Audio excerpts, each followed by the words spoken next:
बारे में अपने पढ़ लिया था, जिसमें रिस्ट्रक्शन एंजाइम थे, अपने क्लोनिंग वेक्टर्स थे, एंड जितने भी एंजाइम्स थे वो सब एंजाइम्स में स्टडी कर ली थी। वेक्टर जो था क्लोनिंग वेक्टर उसके बारे में पढ़ा था। होस्ट सेल थी तो उसके बारे में अपन ने डिस्कस किया था। अब अपन डिस्कस करेंगे कि रिकॉम्बिनेंट डीएनए टेक्नोलॉजी, पुनर्योगज डीएनए तकनीक की जो ये मेथड है, ये विधि है, ये प्रोसेस कैसे कंप्लीट होती है, वो टूल्स जो अपन ने उनकी स्टडी की थी उनको अपन अप्लाई कैसे करेंगे। ठीक है, सबसे पहले अगर इस प्रोसेस के बारे में बात करें तो सबसे पहले अपन फर्स्ट पॉइंट जो आता है वो आता है वांछित जीन युक्त डीएनए खंड का, वांछित जीन युक्त डीएनए का चयन करना।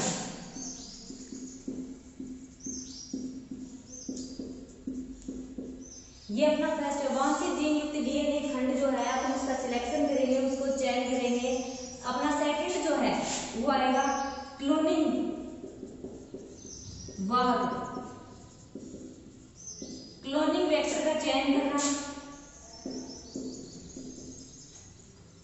थर्ड पॉइंट जो आएगा वो आएगा वांछित जीन जब अपन सिलेक्ट कर लेंगे, क्लोनिंग वेक्टर जब अपन सिलेक्ट कर लेंगे तो इन दोनों को ऐड करेंगे, पुनर्योगज डीएनए का निर्माण, मतलब वांछित जीन युक्त डीएनए में क्लोनिंग वाहक का चयन। ठीक है, जिससे अगर मैंने आपको पुनर्योगज डीएनए की डेफिनेशन बताई थी, जिसमें मूल डीएनए में बाहर से जब अपन कोई डीएनए ऐड करते हैं तो पुनर्योगज डीएनए होता है।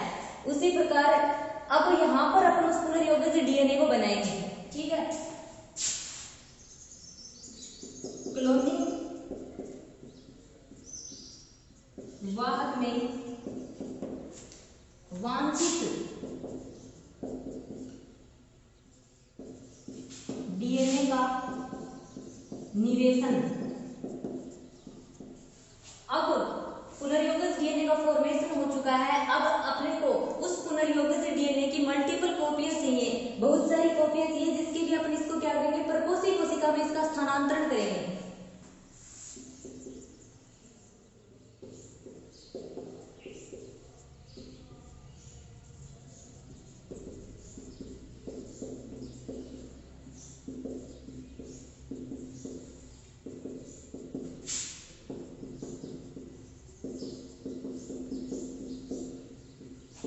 ये जो है ये मेन स्टेप्स हैं। पुनर्योगज डीएनए का प्रकोष्ठी कोशिका में स्थानांतरण करेंगे, फिर अपने को इसकी मल्टीपल कॉपियां प्राप्त होंगी। उन कॉपियों को बाहर निकालने के लिए फिर अपने को उसे किसी सेल के अंदर, जो सेल है उसमें अपन ट्रांसफर कर देंगे, जिस एम के लिए, जिस उद्देश्य के लिए अपने अपना वांछित जीन डिजायर डीएनए जो सिलेक्ट किया था उसे प्राप्त करने के लिए, जैसे इंसुलिन हार्मोन या फिर कोई भी प्रोडक्ट अपन प्राप्त करते हैं, जिस वजह से अपन एक वांछित जीन सिलेक्ट किया था ना, उसकी मल्टीपल कॉपी अपने को यहाँ पर होस्ट सेल में प्राप्त होगी और उसको निकाल कर अपन सेल या फिर जो कोशिकाएं होती हैं वहां पर स्थानांतरित करेंगे।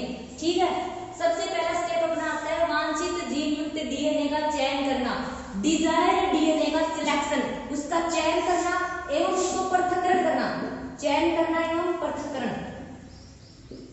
ठीक है, डिजायर्ड डीएनए का आइसोलेशन करना, उसको आइडेंटिफिकेशन करना। पहले उसका आइडेंटिफिकेशन करेंगे, भाई वांछित जीन युक्त डीएनए है, अपने को ये डीएनए चाहिए, फिर उसको पृथक्करण करेंगे, उसका आइसोलेशन करेंगे। ठीक है, क्लोनिंग वाहक का चयन, selection of cloning vector, cloning vector का अपन चयन करेंगे। उसके बाद में आता है ये जो अपना वांछित जीन जो होता है इसको क्लोनिंग वेक्टर में ऐड कर देंगे। वांछित जीन को जब अपन क्लोनिंग वेक्टर में ऐड कर देते हैं तो पुनर्योगज डीएनए का निर्माण होता है, पुनर्योगज डीएनए का फॉर्मेशन होता है। ठीक है, ये पुनर्योगज डीएनए का निर्माण जो है वांछित जीन और क्लोनिंग वाहक दोनों के आपस में मिलने से होता है। फिर पुनर्योगज डीएनए जो अपना होता है, उस पुनर्योगज डीएनए को होस्ट सेल में ट्रांसफर कर देते हैं। ठीक है, रिकॉम्बिनेंट डीएनए जो होता है उसका होस्ट सेल में ट्रांसफर किया जाता है, फिर उसको मल्टीपल कॉपियां प्राप्त होती है, मल्टीपल कॉपी को अपन निकाल लेते हैं, जो रिकॉम्बिनेंट पुनर्योगज डीएनए अपने को मिलता है। फिर उस कॉपीज को अपन किसी कोशिका में कहीं जहां भी अपने को एनिमल्स वगैरह में अपन ट्रांसफर कर देते हैं, अपने को अच्छी जो उससे अपने को प्रोडक्ट चाहिए वो उत्पाद अपन प्राप्त कर लेते हैं। बायोटेक्नोलॉजी का मेन एम ही है जो वो है मानव उपयोगी उत्पाद प्राप्त करना। तो इस प्रकार से जीनों से डीएनए से अपन मानव उपयोगी उत्पाद जो है वो प्राप्त करेंगे। अब अगर इसे अपन डायग्रामेटिक तरीके से समझे तो अपना फर्स्ट जो पॉइंट है वांछित जीन युक्त डीएनए का चयन करना। अब अपनी टूल्स अपने यहाँ पर अप्लाई करेंगे। अपना फर्स्ट पॉइंट है वांछित जीन युक्त डीएनए। प्रोकैरियोटिक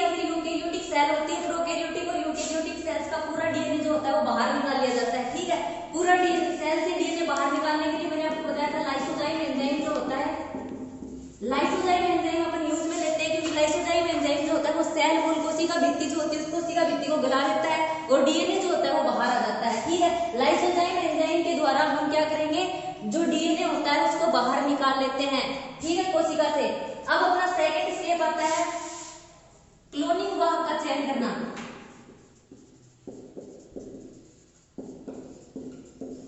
अब अपने को क्लोनिंग वाहक चाहिए। क्लोनिंग वाहक की जरूरत क्यों पड़ती है, क्योंकि क्लोनिंग वाहक जो होता है, क्लोनिंग वाहक वो वेक्टर होता है जो वांछित जीन युक्त डीएनए को परपोषी कोशिका में लेकर जाता है, मतलब माध्यम का कार्य करता है, वाहक का काम इसका, जो वाहक का कार्य करता है क्लोनिंग वाहक करता है, जो कि प्लाज्मिड हो सकता है, कोस्मिड हो सकता है, जीवाणु भोजी हो सकता है, कुछ भी हो सकता है। मेनली अगर वाहक की बात करें तो सबसे अच्छा जो वाहक है वो प्लाज्मिड है, उसका यूज करते हैं, जो अपने को इकोलाई बैक्टीरिया जो होते हैं उनमें प्राप्त होता है। बैक्टीरिया जो होते हैं उनमें क्या होता है, अपना जो मूल डीएनए जो होता है ना, उसके अलावा एक सर्कुलर डीएनए और पाया जाता है, वर्तुल डीएनए पाया जाता है, ठीक है, वो होता है प्लाज्मिड। अब वो जो सर्कुलर डीएनए पाया जाता है ना, उसका कोई इफेक्ट नहीं पड़ता। अगर इकोलाई से अपने इस वर्तुल डीएनए को निकाल लेंगे, इस वाहक को निकाल लेंगे, तो भी उसके ऊपर कोई इफेक्ट नहीं पड़ेगा, क्योंकि इसके पास ये डीएनए जो था ये अतिरिक्त डीएनए था, और इसमें सारी की सारी कैपेसिटी वो पाई जाती है जो एक मूल डीएनए में पाई जाती है। रेप्लिकेशन कर सकता है, मतलब अपनी कॉपियां बना सकता है ये, तभी इसको जो है ये क्लोनिंग वाहक जो है, क्लोनिंग वाहक को वांछित जीन युक्त डीएनए में जोड़ते हैं। मेन पर्पस यही है इसका, एक तो ये परपोषी कोशिका तक इसको लेके जाता है, दूसरा इसमें रेप्लिकेशन की प्रोसेस होती है, ये खुद की कॉपी बना सकता है, प्रतिकृतिकरण कर सकता है। जब ये अपनी कॉपी बनाएगा तो अपन इसके साथ इसको ऐड कर रखा है, तो इसकी कॉपी ऑटोमेटिक इसके साथ बनेगी, ठीक है। तो अपन क्या करेंगे, इकोलाई जीवाणु से अपना जो वाहक है, मान लीजिए प्लाज्मिड जो है उसका सर्कुलर डीएनए अपने बाहर निकाल लिया।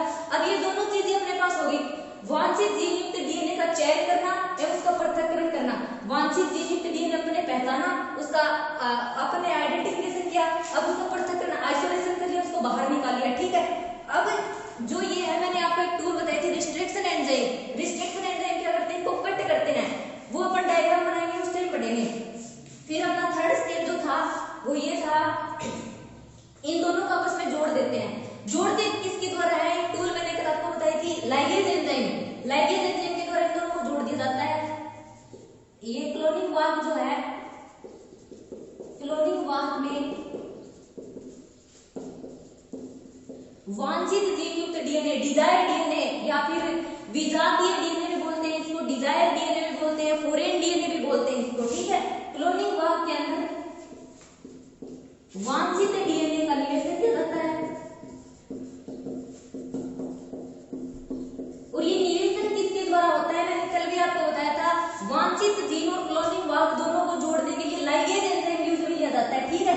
लाइगेज एंजाइम यूज में लेंगे अपन, ये लाइगेज एंजाइम दोनों को जोड़ने का काम करेगा, किसको, वांछित जीन युक्त डीएनए को, और ये जो वाहक है इन दोनों को आपस में जोड़ेगा, ठीक है, लाइगेज एंजाइम। एक टूल यहाँ पे काम आ गई, रिस्ट्रिक्शन एंजाइम अपन ने यूज कर लिया। अगर एंजाइमों की बात करें तो रिस्ट्रिक्शन एंजाइम का अपन ने यूज किया है, लाइसोजाइम एंजाइम का अपन ने यूज किया है, लाइगेज एंजाइम का अपन ने यूज किया है, ठीक है। अब जो ये पुनर्योगज डीएनए बनता है, इस पुनर्योगज डीएनए को अपन स्थानांतरण या रूपांतरण की प्रोसेस के द्वारा होस्ट सेल पर कोशिका मान सकते हैं इकोलाई में अपन ट्रांसफर कर देते हैं, ठीक है। जो अपना नेक्स्ट स्टेप है वो नेक्स्ट स्टेप ये है, पुनर्योगज डीएनए जो बना है वांछित जीन और क्लोनिंग वाहक को अटैच करने के बाद में उसको क्या किया जाता है, पुनर्योगज डीएनए जो बना है, पुनर्योगज डीएनए का परपोषी कोशिका, ठीक है, होस्ट सेल में इसका ट्रांसफर कर दिया जाता है, ठीक है। इसको होस्ट सेल में ट्रांसफर कर देते हैं। उसके बाद में इसकी मल्टीपल कॉपी प्राप्त होती है, परपोषी कोशिका में इसको इसी उद्देश्य के लिए ट्रांसफर किया जाता है ताकि इसकी अपने को मल्टीपल कॉपियां प्राप्त हो सके, ठीक है। अगर ये पूरी की पूरी प्रोसेस अपन डायग्राम के थ्रू देखें तो इसमें क्या होगा, अपना जो पहला स्टेप है, लाइसोजाइम के द्वारा अपन प्रोकैरियोटिक या यूकैरियोटिक कोशिका से क्या करते हैं, डीएनए बाहर निकाल लेते हैं, ठीक है। लाइसोजाइम एंजाइम के द्वारा अपन ने प्रोकैरियोटिक और यूकैरियोटिक सेल से डीएनए बाहर निकाल लिया। अब इस डीएनए के ऊपर restriction enzyme, restriction endonuclease enzyme जो होता है वो रिस्ट्रिक्शन एंडोन्यूक्लियस एंजाइम क्या करेगा, इसको कट कर देगा स्पेसिफिक साइट को रिकॉग्नाइज करके, ठीक है, इसकी साइज के अकॉर्डिंग इसको कट कर देगा। ये अपना था वांछित डीएनए, वांछित डीएनए, डिजायर डीएनए, विजातीय डीएनए, ठीक है, या फॉरेन डीएनए कुछ भी बोल सकते हैं। इसको रिस्ट्रिक्शन एंडोन्यूक्लियस एंजाइम तो उसने कट कर दिया। अब इकोलाई के अंदर से अपन जो उसका अतिरिक्त डीएनए होता है उस अतिरिक्त डीएनए को बाहर निकालते हैं, जो सर्कुलर फॉर्म में होता है, ठीक है।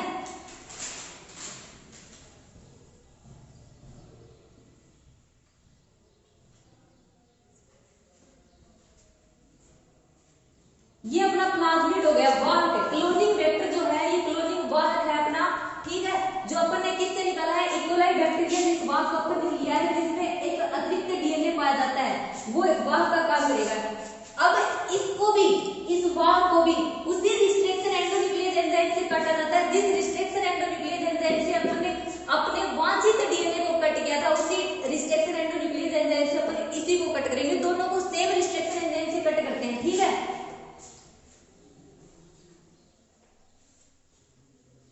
यहां पर अपन इसको कट कर लिया, ओके। दोनों को सेम रिस्ट्रिक्शन एंडोन्यूक्लियस एंजाइम से कट करते हैं।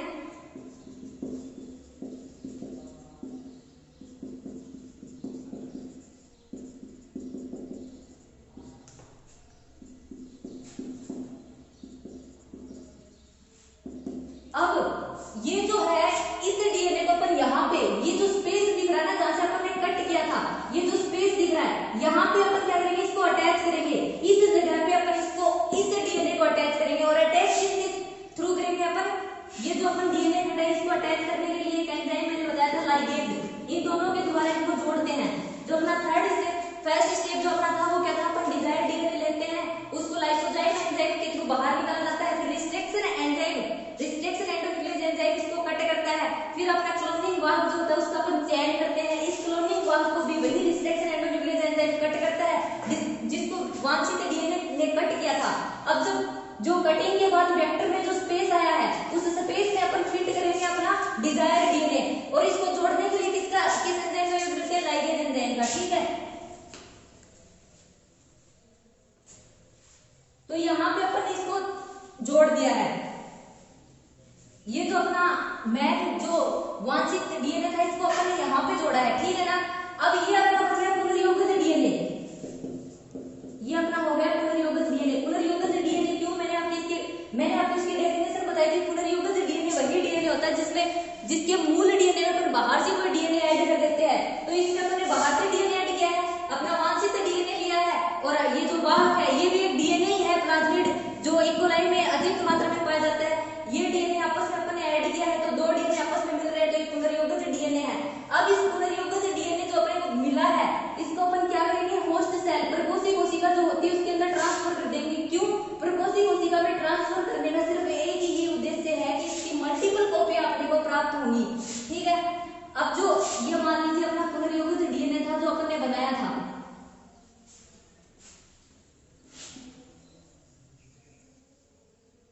ये अपना पुनर्योगित डीएनए है, रिकॉम्बिनेंट डीएनए जिसको बोलते हैं, जो अपन ने अब बनाया था। यहां से यहां तक अपन ने अपना वांछित डीएनए जोड़ रखा है। बाकी का जो डीएनए है वो प्लाज्मिड अपना वाहक है, जो प्लाज्मिड भी हो सकता है, पोस्टमिड भी हो सकता है, ठीक है। वाहक अलग अलग प्रकार के होते हैं जिसके बारे में अपन आगे डिस्कस करेंगे। अब क्या करेंगे, इसको होस्ट सेल, प्रकोष्ठी कोशिका जो होती है उसमें स्थानांतरित कर दिया जाता है। ये प्रकोष्ठी कोशिका है,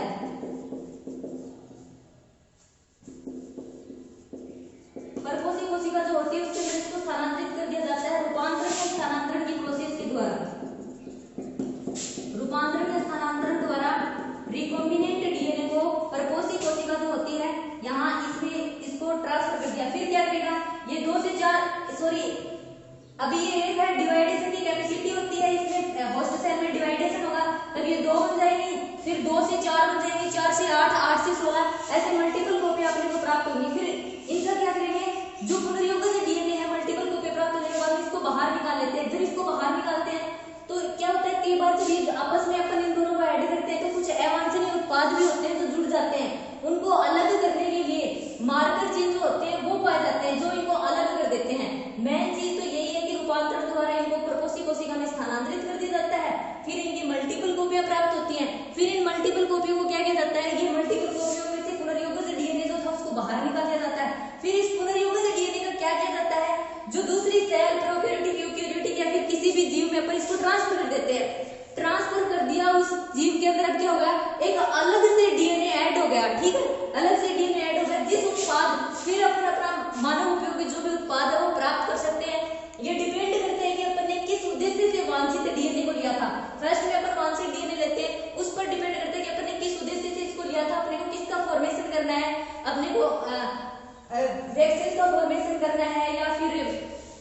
कोई इंसुलिन हार्मोन वगैरह किसी का भी फॉर्मेशन कर सकते हैं अपन, वो उस पर डिपेंड करता है वांछित जीन के ऊपर, ठीक है। ये पूरी की पूरी प्रोसेस आती है रिकॉम्बिनेंट डीएनए टेक्नोलॉजी का जो मेथड होता है उसके अंदर, जो अपन इसमें पढ़ते हैं। जो टूल्स वगैरह अपन इसकी पढ़ ली थी, अभी इसकी प्रोसेस कंप्लीट हो गई।